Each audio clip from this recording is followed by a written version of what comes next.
கிறிஸ்துவுக்குள் அன்புள்ள சகோதர சகோதரிகள் உங்கள் யாவருக்கும் ஆண்டவர் இயேசு கிறிஸ்துவின் நாமத்தினாலே வாழ்த்துகளையும் ஸ்தோத்திரங்களையும் சொல்லிக் கொள்கிறேன். அனகாபுத்தூர் பகுதியிலே கூடி வரக்கூடிய கிறிஸ்துவின் சபையார் உங்களுக்கு வாழ்த்துதலை தெரிவித்துக் கொள்கிறார்கள்.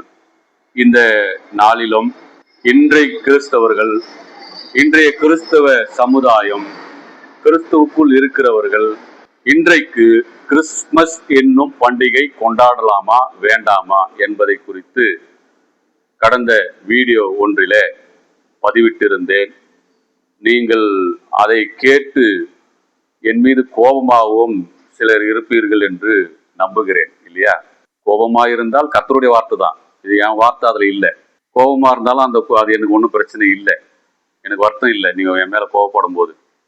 ஏன்னா கர்த்தருடைய வார்த்தை என்ன சொல்லுகிறது அதான் நாம பேசியிருக்கிறோம். பழைய ஏற்பாட்டு காலத்துல தேவன் 3 பண்டிகை கொடுத்தார். அது எந்த பண்டிகை, எத்தனை நாள், எந்த மாதம், எந்த தேதி, எந்த நாள், அதை மீறும் போது அது பாவமாகுது. அப்போ நமக்கு பரலோகத்தின் தேவன் இன்றைக்கு நமக்கு என்ன கட்டளை கொடுத்திருக்கிறார் என்பதை நாம் புரிந்து கொள்ள வேண்டும். எனவேதான் இந்த பதிவை உங்களிடத்துல நான் பகிர்ந்து கொள்ளுகிறேன். என் மீது கோபம் இல்லாமல் வேதம் என்ன சொல்லுகிறது என்பதை சற்று சிந்தித்து பார்த்து நாம் செயல்பட வேண்டும். ஏனென்றால் நாம் கடைசியா பார்த்தோம், இல்லாத ஒன்றை பேசும்போது, இல்லாத ஒன்றை செய்யும் போது நாம் பொய்யர்களாகிறோம். பொய்யர் அனைவரும் எங்க போக முடியும்?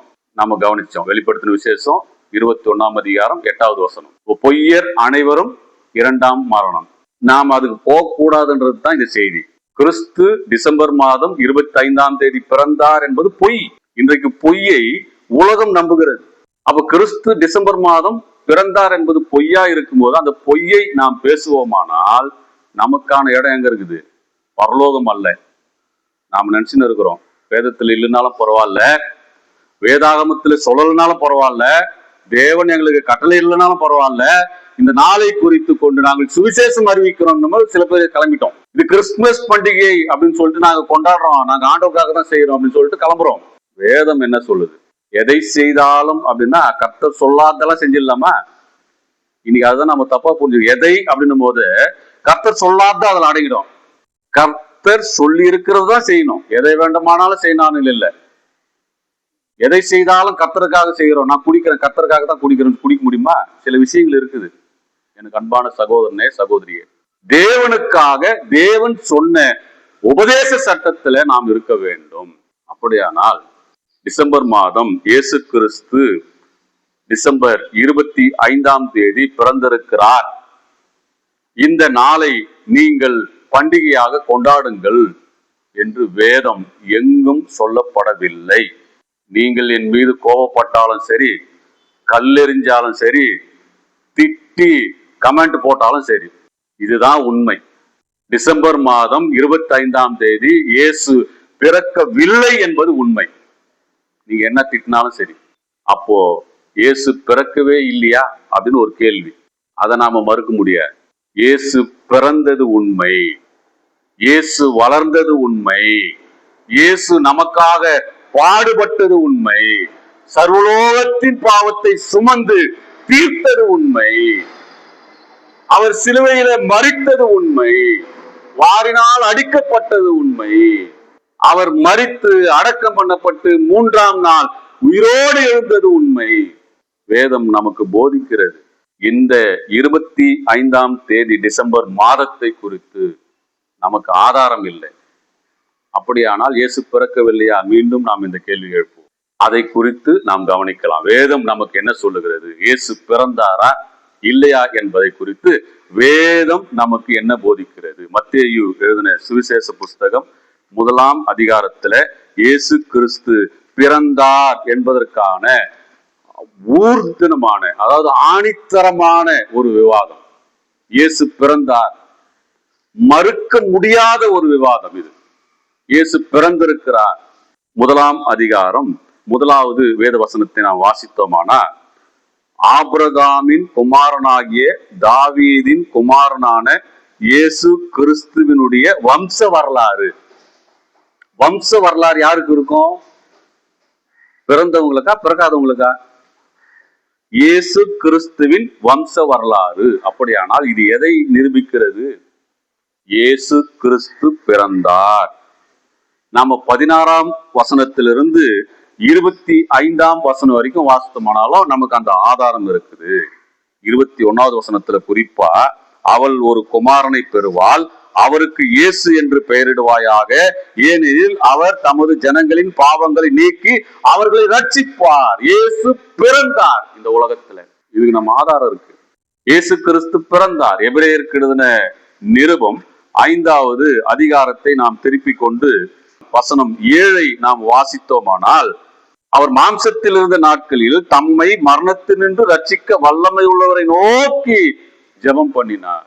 அப்ப இயேசு கிறிஸ்து மாம்சத்தில் இருந்தார். இது எதை குறிக்கிறது? இயேசு கிறிஸ்து பிறந்தார், சரீரத்திலே இருந்தார், மாம்சத்தோடும் இரத்தத்தோடும் அவர் பிறந்தார் என்பதை குறிக்கிறது. லூக்கா எழுதின சுவிசேஷம் 2வது அதிகாரத்தை நாம் திருப்பிக் கொண்டு வசனம் 40 வாசித்தோமானால், பிள்ளை வளர்ந்து ஆவியில் பலன் கொண்டு ஞானத்தினால் நிறைந்தது, தேவனுடைய கிருபையும் அவர் மேல் இருந்தது. 52வது வசனம், இயேசுவானவர் ஞானத்திலும் வளர்த்தியிலும் தேவ கிருபையிலும் மனுஷ தயவிலும் அதிகமாய் விருத்தி அடைந்தார். இயேசு கிறிஸ்து பிறந்தார், சரீரத்துல இருந்தார், அவருக்கு வம்சம் இருந்தது. இதெல்லாம் எதை நிரூபிக்கிறது? இயேசுவானவர் இந்த உலகத்துல வாழ்ந்தார். மத்தேயு 27ஆம் அதிகாரம் 50வது வசனத்தை நாம் வாசிக்கும் பொழுது, இயேசு மறுபடியும் மகா சத்தமாய் கூப்பிட்டு ஆவியை விட்டார். இயேசு மரித்தார். அப்படியானால் அவர் என்ன செஞ்சிருக்கணும்? அவர் பிறந்தார். இயேசுவானவர் பிறந்தார். இது உண்மை. இது யாராலும் மறுக்க முடியாது. இயேசு கிறிஸ்து பிறந்தார். டிசம்பர் 25ஆம் தேதி பிறந்தாரா? வேதவசனம் இருக்குதா? இயேசு பிறந்தார். இயேசுவானவர் பிறந்திருக்கிறார். அவர் வளர்ந்திருக்கிறார். அவர் மாம்சத்தில் இருந்தார். அவர் கண்ணீர் வடித்தார். இதெல்லாம் நம்ம கவனிச்சுக்கிட்டு இருக்க முடியும். இயேசு கிறிஸ்து பிறந்தார் என்பதற்கான ஒரு ஆணித்தரமான வசன ஆதாரம் நமக்கு இருக்கிறது. சரி, இந்த இயேசு இன்னைக்கு இன்னொரு உபதேசமும் இருக்குது. கிறிஸ்துமஸ் கொண்டாட்டத்துல இன்னொரு தவறான உபதேசமும் இருக்கு. இந்த இயேசு எங்கே பிறந்தார்? பிறந்தார் இல்லையா இயேசு? இதோ ஒரு கன்னிகை கர்ப்பவதியாகி ஒரு குமாரை பெறுவார், அவருக்கு இயேசு என்று பெயரிடுவாயாக. பிறந்தார் இல்லையா இயேசு? உண்மை இல்லையா? இயேசு பிறந்தது உண்மை. இந்த இயேசுவானவர் எங்கே பிறந்தார்? அது கொஞ்சம் கவனிக்கலாம்.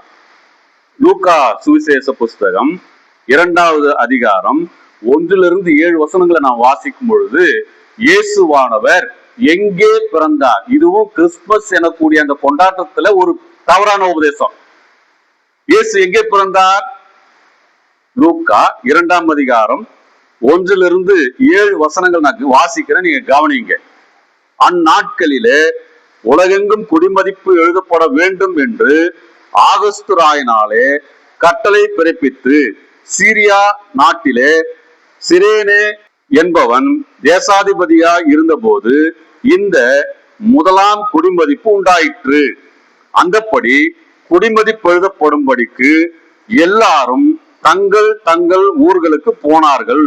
அப்பொழுது யோசேப்பு தான் தாவீதின் வம்சத்தானும் குடும்பத்தானுமாய் இருந்தபடியினாலே தனக்கு மனைவியாக நியமிக்கப்பட்டு கர்ப்பவதியான மரியாளுடனே குடிமதிப்பு எழுதப்படும்படி கலிலேயா நாட்டில் உள்ள நாசரேத்தூரில் இருந்து யூதேயா நாட்டில் உள்ள பெத்லகேம் என்னும் தாவீதின் ஊருக்கு போனான். யாரு?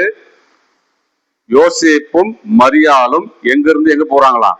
கலிலேயா நாட்டில் உள்ள நாசரேத் ஊரில் இருந்து யூதேயா நாட்டில் உள்ள பெத்லகேம் என்னும் தாவீதின் ஊருக்கு போனான். இங்கதான் நீங்க கொஞ்சம் கவனமா கவனிக்கணும்.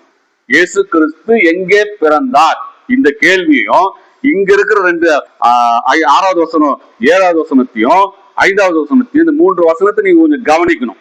இயேசு எங்க பிறந்தார் குறிப்பா சொல்ல முடியும். நாம சொல்லின்னு இருக்கிற மாட்டு கொட்டாயின்னு மாட்டு தொழுவம். மாட்டு தொழுவத்தை இயேசு கிறிஸ்து தேர்ந்தெடுத்தாருன்னு. எங்க பிறந்தார்? இந்த வசனத்தை நீங்க கவனிங்க.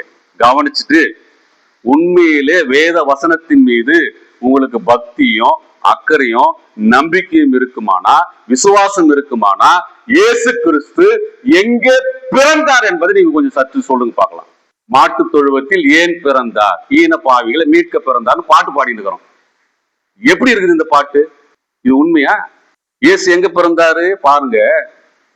வசனத்தை விசுவாசிக்க கூடிய என் அன்பு சகோதரனே, சகோதரியே, நண்பர்களே, இயேசு எங்க பிறந்தார்? இந்த வசனத்தை நீங்க கவனிச்சுட்டு நீங்க அதுக்கப்புறம் மெய்யான விசுவாசமும் பக்தியும் இருந்தா தேவன் பார்த்து கொண்டிருக்கிறார் உங்களை அப்படின்னு நினைச்சீங்கன்னா நீங்க மாட்டு தொழுவத்தை கட்டிக்கங்க.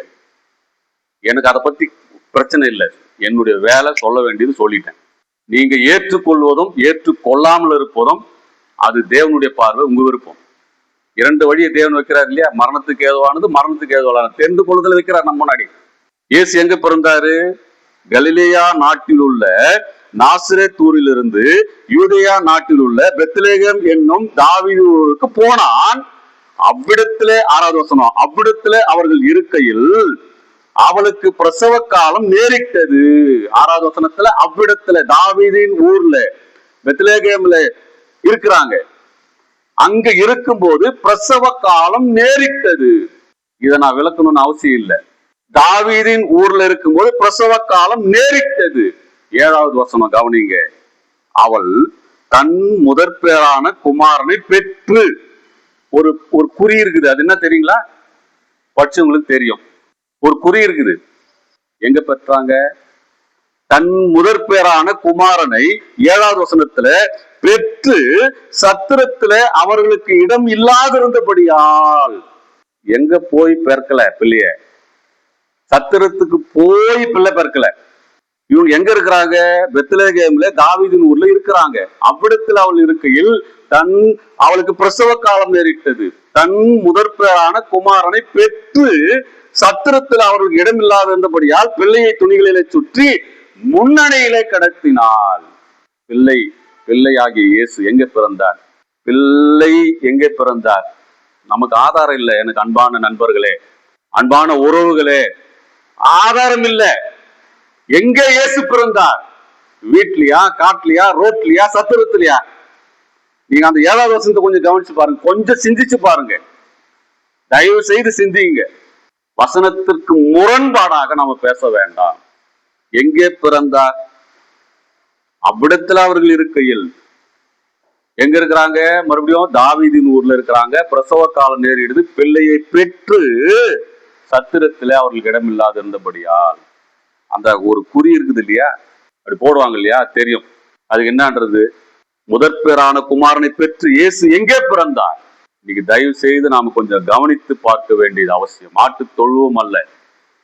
அன்றைய காலகட்டத்துல வழிப்போக்கர்கள் பயன்படுத்தப்பட்ட வாகனம் என்னது?